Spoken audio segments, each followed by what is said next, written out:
My dear friends, നമുക്ക് ഈ ഹോസ്റ്റലിൽ ഇരുന്നിട്ട് പ്രാന്ത് പിടിച്ചിരിക്കുന്ന സമയത്തായിരിക്കും നമ്മൾ വിചാരിക്കുക അന്നൊന്ന് പുറത്ത് പോയി നടന്നിട്ട് വന്നാലോ, ഒന്ന് ചായ കുടിച്ചിട്ട് വന്നാലോ എന്ന് അങ്ങനെ വിചാരിച്ചിരിക്കരുത്. അപ്പം തന്നെ ഞങ്ങൾ പോകണം.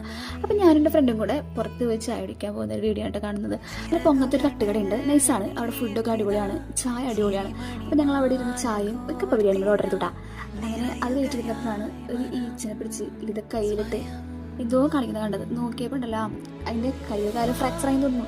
അവളതിനെ നേഴ്സിംഗ് കെയർ കൊടുത്തുകൊണ്ടിരിക്കുകയാണ് കാണുന്നത്. അവൾക്ക് എന്നെ കണ്ടിട്ട് ഭയങ്കര പാവം തോന്നി ഇത്ര. അത് കഴിഞ്ഞ് ഞങ്ങൾ ഹാൻഡ് വാഷ് ചെയ്തുകൊണ്ടിരുന്നപ്പോൾ തന്നെ കപ്പ ബിരിയാണി എത്തി. കപ്പ ബിരിയാണിയും ആ ചായകൾ കുടിച്ചപ്പോൾ ഉള്ളിലുള്ള ഫ്രസ്ട്രേഷനുകൾ മാറി കിട്ടി.